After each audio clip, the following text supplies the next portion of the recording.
Putain, c'est dangereux de vivre dans une tiny. Voilà, ça y est, c'est comme dans les années 80. J'ai un micro avec un fil qui fait 2,60 m, enfin 10,25 m. Voilà. C'est ça la qualité du son à moindre coût. Mais en tout cas, vous m'entendez maintenant. Oula. Bienvenue dans cette nouvelle vidéo, je m'appelle Cédric, elle s'appelle Sylvia. J'ai 39 ans, il en a 42 et nous avons 4 enfants. 2 chiens. Je bois pas de Red Bull. Non. Aujourd'hui, nous allons vous parler de nos 1000 premiers kilomètres. Wouh! Voilà, franchement, tranquille. Donc voilà, avant de démarrer cette vidéo, on va vous parler un peu des 10 premiers spots sur lesquels on s'est arrêté sur nos 1000 premiers kilomètres. N'oubliez pas de nous mettre un petit pouce, de partager, de laisser des commentaires parce qu'on adore toujours autant y répondre et on apprend plein de choses grâce à vous, hein, parce que c'est le but de partager. Après, qu'est-ce qu'il y a aussi d'intéressant à faire?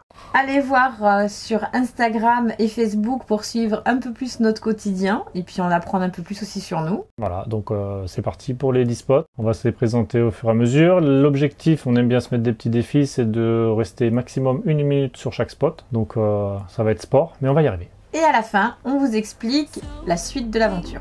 A tout de suite!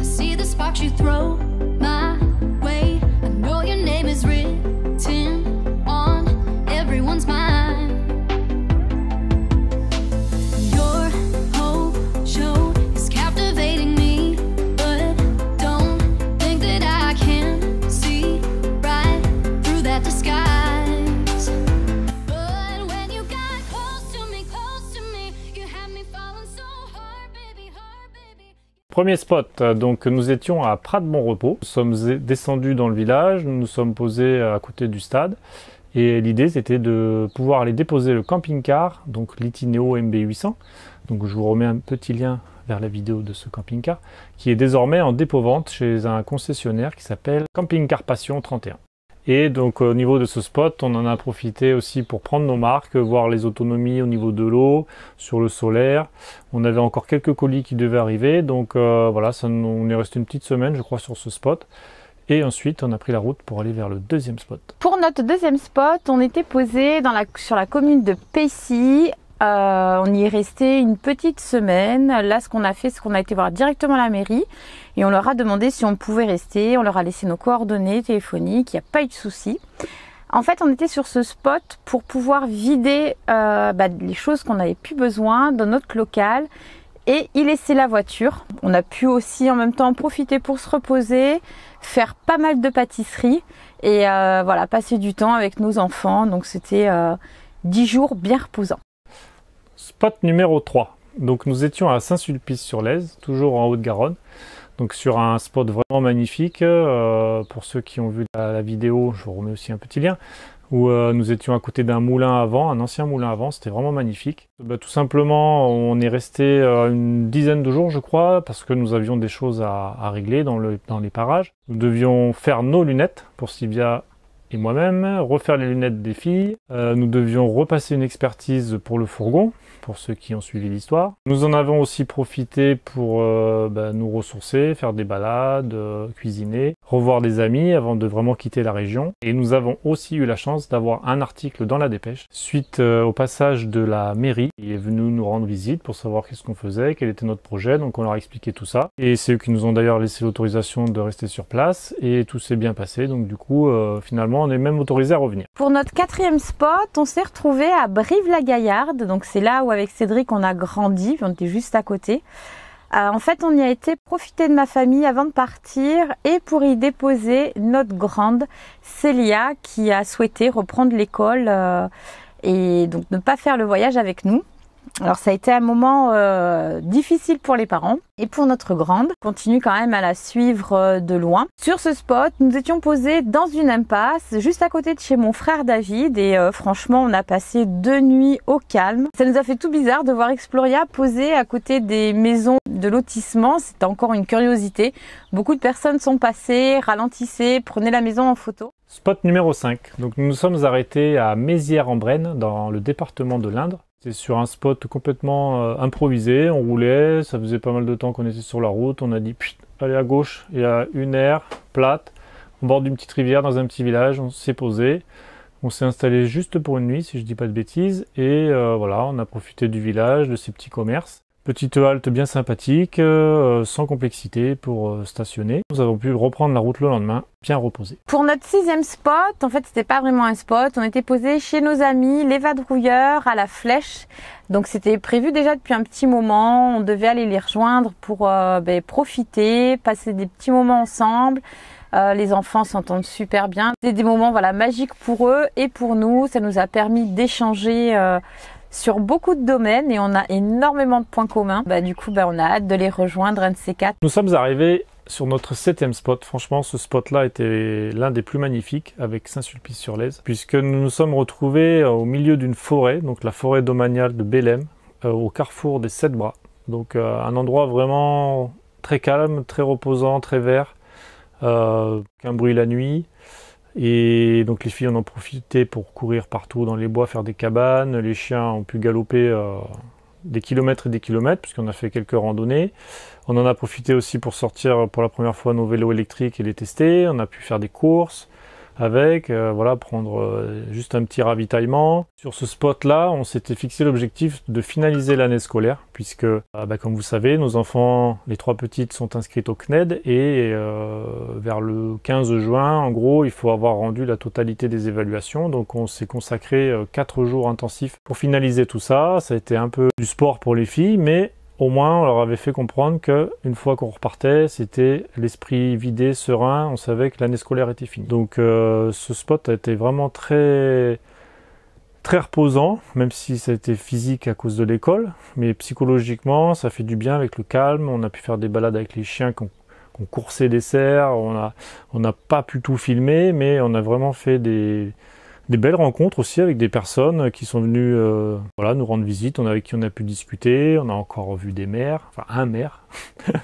Décidément, sur chaque spot, quasiment, on voit le maire du village. Et voilà, ce spot-là restera gravé dans notre mémoire, comme j'imagine beaucoup d'autres. Pour notre 8e spot, nous étions posés à Londinière, en Seine-Maritime. Et là, c'était juste une halte, en fait, pour dormir. Et là, en fait, on s'était posé à la base sur un autre spot qui n'était pas très pratique, puisqu'on était un peu penchés. Les filles s'étaient quand même approprié les lieux en faisant des roulades dans l'herbe.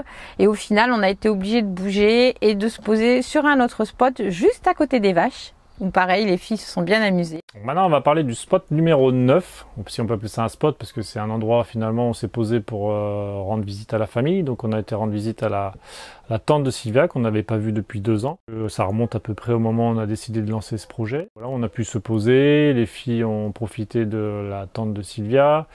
On a été goûter des spécialités que finalement, ça fait 25 ans que je connais Sylvia et je suis monté peut-être 3 fois dans le Nord sans jamais goûter des plats du coin. Donc là, ça a été l'occasion. On aurait bien aimé visiter une mine parce que franchement, je pense que pour les filles, ça aurait pu être instructif. Alors on fera peut-être ça au retour. C'est vrai qu'on a un peu enchaîné les déplacements à droite à gauche et là, on avait envie de se poser. Après, côté stationnement, on n'a pas eu de difficultés particulières. On a pu s'installer sur un parking poids lourd et qui était en retrait à côté d'un cimetière, donc vraiment au calme. Bon, on a pris un peu les devants parce que normalement le portail est fermé.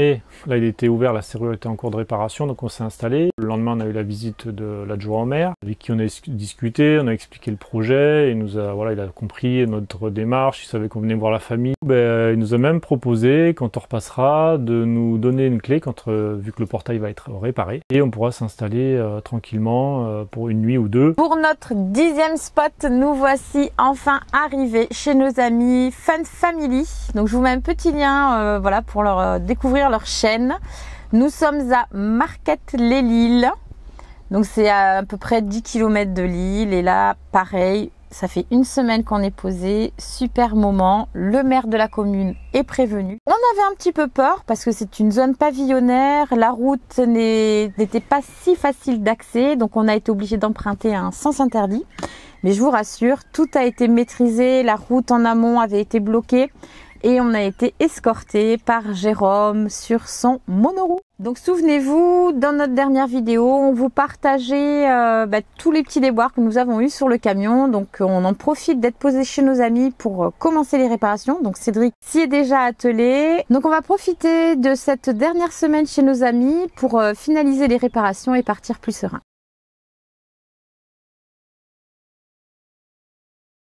Donc chouchou, conclusion. Alors conclusion, on va essayer de faire rapide.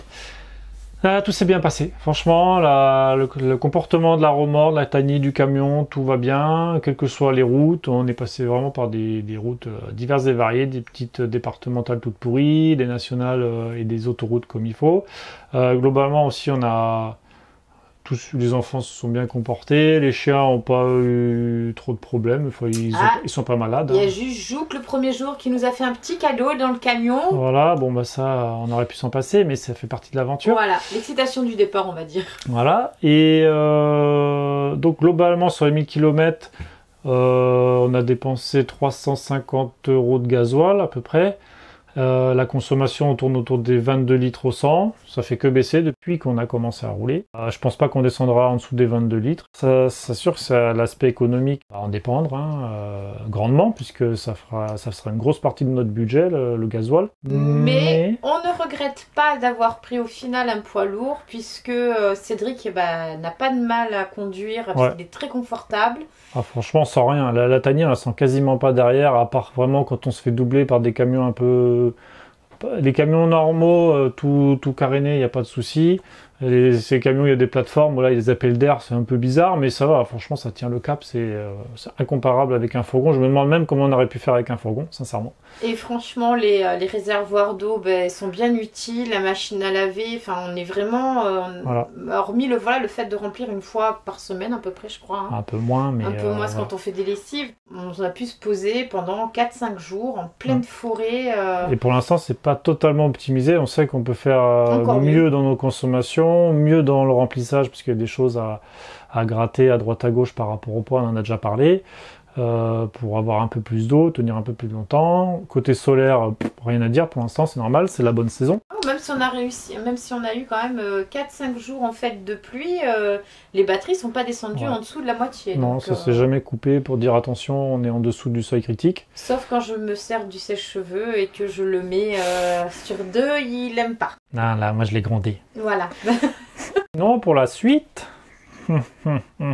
Alors pour la suite, c'est un peu plus compliqué que prévu. En fait, merci à notre abonné. Alors excuse-moi, je vais écrire ton prénom et ton nom, enfin au moins ton prénom en bas. Merci à toi de nous avoir prévenus pour les LEZ.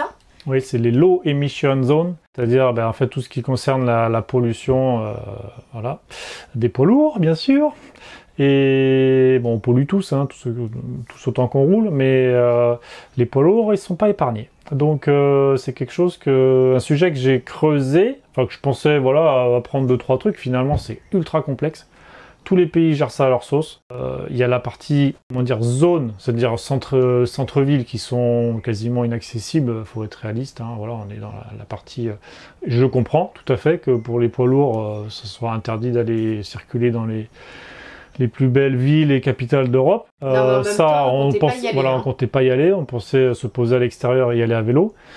Par contre, dans tous les cas, il faut quand même être équipé de vignettes dans certains pays parce qu'il suffit qu'on prenne juste un tout petit tronçon de route, où on n'a pas le choix, on est obligé de passer par là, et si on l'a pas, bam, c'est cartouche. Et on prend une amende directe, et on cherche pas à comprendre. Donc ça, c'est déjà une première surprise. La deuxième, c'est que pour rouler avec des poids lourds en Europe, beaucoup de pays taxent, on va dire, au kilomètre. Par exemple, l'Allemagne, maintenant, désormais, à partir du début de l'année, je crois, ou de l'année dernière déjà, a imposé une sorte de péage, une sorte de taxe au kilomètre, où toutes les autoroutes, ou quasiment toutes les autoroutes et les nationales sont payantes. Et on est obligé d'avoir un petit boîtier pour être suivi, et en fait, on paye en fonction du nombre de kilomètres qu'on va faire dans le pays. Et c'est pas des sommes dérisoires. Donc voilà, ça on est en train de creuser. Ça remet forcément un peu en cause notre périple nordique, d'autant plus que avec le Covid, c'est compliqué parce que certains pays n'ont pas ouvert leurs frontières, comme le Danemark qui reste fermé. La Suède, elle, par contre, est ouverte, mais les autres pays leur ont fermé leurs frontières. Donc du coup, voilà, ça devient compliqué. Donc on a sorti le plan B. Plan B qui... on sait pas où on va en fait. Non, on est en train de bosser dessus, donc on peut pas vous en dire plus pour l'instant. Une chose est sûre, c'est qu'on va voyager plus lentement, tout compte fait, peut-être moins loin aussi, mais on compte pas quand même rester en France, on compte quand même quitter... Oui, il faut y aller, il faut se rendre compte, je pense que c'est comme tout le monde, on n'a pas la science infuse, on n'a pas tous internet, Et du coup, quand on arrive à la frontière, il y a certainement des choses qu'on va apprendre. Ça sera des équipements ou des dispositifs ou des choses à payer. On verra, on va découvrir. Voilà, on verra. Et en fonction du montant que ça pourra représenter, on se dira, finalement, dans ce pays, on n'y reste pas longtemps parce que ça coûte très cher. Par exemple, la Suisse est hors de prix. Bon, Ça, on le savait. Voilà, le Liechtenstein, on n'en parle pas, c'est tellement petit, mais l'Autriche, c'est pareil, c'est assez tordu. La Belgique est quand même assez tordue, hein, même si c'est une grosse plateforme pour les poids lourds, on est sur quelque chose où ça coûte pas rien de rouler avec un poids lourd pour traverser la Belgique. Donc oui, ce qu'on voulait vous dire aussi, c'est si jamais parmi vous, il y a des nomades qui roulent avec des poids lourds et qui sont déjà passés par tous ces pays-là, mais pas il y a 10 ans, hein, il y a l'année dernière ou il y a 2 ans par exemple, on est preneur de toutes les informations possibles et inimaginables, puisque nous, pour l'instant, moi j'ai écrit carrément en Belgique à l'organisme qui gère tout ça, ils m'ont confirmé que même si on a un convoi qui est utilisé à titre personnel, on est considéré comme des poids lourds, et qu'on devra s'acquitter des mêmes taxes que tous les professionnels. Donc, petite douche froide, mais on reste motivé. Et on va enchaîner. Donc, ce que je voulais aussi rajouter, c'est que la semaine prochaine, on espère pouvoir vous faire une vidéo sur la résolution des petits problèmes qu'on a rencontrés. On les traite un par un, ça avance pour certains plus doucement que prévu, mais ça avance. Donc, il y aura pas mal de montage à faire. Parce que moi, j'essaye de filmer un peu mieux qu'avant, j'ai mon petit micro maintenant. Voilà, alors j'ai pris au mot Véro qui nous avait dit moi je suis partante pour la cagnotte. Alors du coup, sous nos vidéos maintenant, vous avez le petit lien PayPal. Voilà, si vous voulez nous aider à participer financièrement aux achats matériels pour faire des vidéos de meilleure qualité, n'hésitez pas à faire un petit don. Sinon, on se débrouille tout seul. Voilà, on se débrouille tout seul, mais venez pas vous plaindre. Non, je rigole. Voilà, donc on vous dit à la semaine prochaine. Ouais. On vous dit à la semaine prochaine, portez-vous bien. Ciao, ciao. À bientôt.